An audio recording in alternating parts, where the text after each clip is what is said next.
thy words thou shalt be justified, and by thy words thou shalt be condemned. A person knowing the power of the word becomes very careful of his conversation. He has only to watch the reaction of his words to know that they do not return void. Through his spoken word, man is continually making laws for himself. I knew a man who said, "I always miss a car. It invariably pulls out just as I arrive." His daughter said, "I always catch a car. It's sure to come just as I get there." This occurred for years. Each had made a separate law for himself, one of failure, one of success. This is the psychology of superstitions. The horseshoe or rabbit's foot contains no power, but man's spoken word and belief that it will bring him good luck creates expectancy in the subconscious mind and attracts a lucky situation. I find, however, this will not work when a man has advanced spiritually and knows a higher law. One cannot turn back, and one must put away graven images. For example, 2 men in my class had had great success in business for several months, when suddenly everything went to smash. We tried to analyze the situation, and I found, instead of making their affirmations and looking to God for success and prosperity, they had each bought a lucky monkey. And I said, "Oh, I see. You have been trusting in the lucky monkeys instead of God. Put away the lucky monkeys and call on the law of forgiveness, for man has power to forgive or neutralize his mistakes." They decided to throw the lucky monkeys down a coal hole, and all went well again.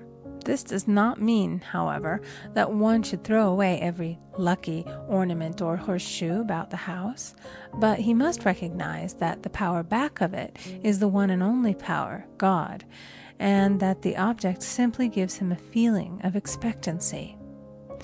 I was with a friend one day who was in deep despair. In crossing the street, she picked up a horseshoe. Immediately, she was filled with joy and hope. She said God had sent her the horseshoe in order to keep up her courage. It was indeed, at that moment, about the only thing that could have registered in her consciousness. Her hope became faith, and she ultimately made a wonderful demonstration. I wish to make the point clear that the men previously mentioned they were depending on the monkeys alone, while this woman recognized the power back of the horseshoe. I know in my own case it took a long while to get out of a belief that a certain thing brought disappointment. If the thing happened, disappointment invariably followed. I found the only way I could make a change in the subconscious was by asserting, there are not 2 powers, there is only one power, God. Therefore, there are no disappointments, and this means a happy surprise. I have a friend who said nothing could induce her to walk under a ladder. I said, if you are afraid, you are giving into a belief in 2 powers, good and evil, instead of one. As God is absolute, there can be no opposing power unless man makes the false of evil for himself. To show you believe in only one power, God, and that there is no power or reality in evil, walk under the next ladder you see. Soon after, she went to her bank. She wished to open her box in the safety deposit vault, and there stood a ladder on her pathway. It was impossible to reach the box without passing under the ladder. She quailed with fear and turned back. She could not face the lion on her pathway.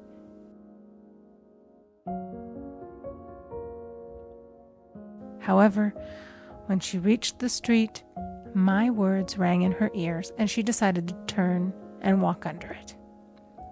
It was a big moment in her life, for ladders had held her in bondage for years. She retraced her steps to the vault, and the ladder was no longer there. This so often happens. If one is willing to do a thing that he is afraid to do, he does not have to. Someone has said that courage contains genius and magic. Face a situation fearlessly, and there is no situation to face. It falls away of its own weight. The explanation is that fear attracted the ladder on the woman's pathway, and fearlessness removed it. Thus, the invisible forces are ever working for the man who is always pulling the strings himself, though he does not know it. Owing to the vibratory power of words, whatever man voices, he begins to attract. People who continually speak of disease invariably attract it. After man knows the truth, he cannot be too careful of his words.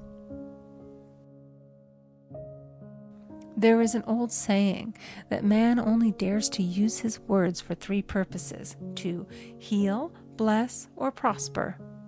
What man says of others will be said of him, and what he wishes for another, he is wishing for himself. If a man wishes someone bad luck, he is sure to attract bad luck himself. If he wishes to aid someone to success, he is wishing and aiding himself to success. And in order to heal the body, one must first heal the soul. The soul is the subconscious mind, and it must be saved from wrong thinking. In the 23rd Psalm we read, "He restoreth my soul." This means that the subconscious mind or soul must be restored with the right ideas, and the mystical marriage is the marriage of the soul and the spirit, or the subconscious and superconscious mind. They must be one. When the subconscious is flooded with the perfect ideas of the superconscious, God and man are one. I and the Father are one. That is, he is one with the realm of perfect ideas. He is the man made in God's likeness and image, imagination, and is given power and dominion over all created things, his mind, body, and affairs. It is safe to say that all sickness and unhappiness come from the violation of the law of love. A new commandment I give unto you, love one another. And in the game of life, love or goodwill takes every trick. For example, a woman I know had, for years, an appearance of a terrible skin disease. The doctors told her it was incurable, and she was in despair. She was on the stage, and she feared she would soon have to give up her profession, and she had no other means of support. She, however, procured a good engagement, and on the opening night made a great hit.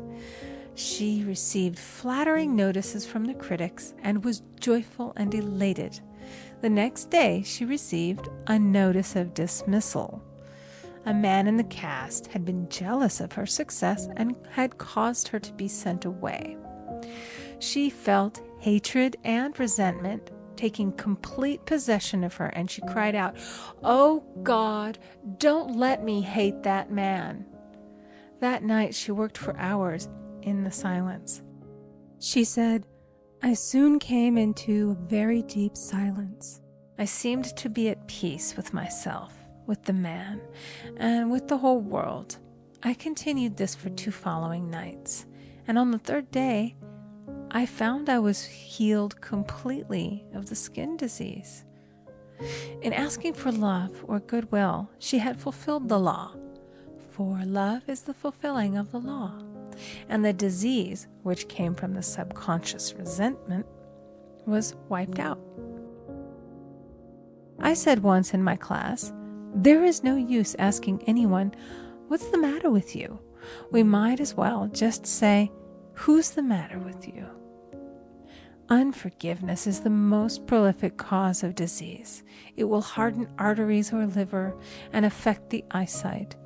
In its train are endless ills. Man's only enemies are within himself, and a man's foes shall be they of his own household. Personality is one of the last enemies to be overcome, as this planet is taking its initiation in love. It was Christ's message, peace on earth, goodwill toward man. The enlightened man, therefore, endeavors to perfect himself upon his neighbor. His work is within himself, to send out goodwill and blessings to every man, and the marvelous thing is that if one blesses a man, he has no power to harm him. But I say unto you, love your enemies, bless them that curse you, do good to them that hate you, and pray for them which spitefully use you and persecute you. Goodwill produces a great aura of protection about the one who sends it, and no weapon that is formed against him shall prosper. In other words, love and goodwill destroy the enemies within oneself. Therefore, one has no enemies on the external. There is peace on earth for him who sends goodwill to man.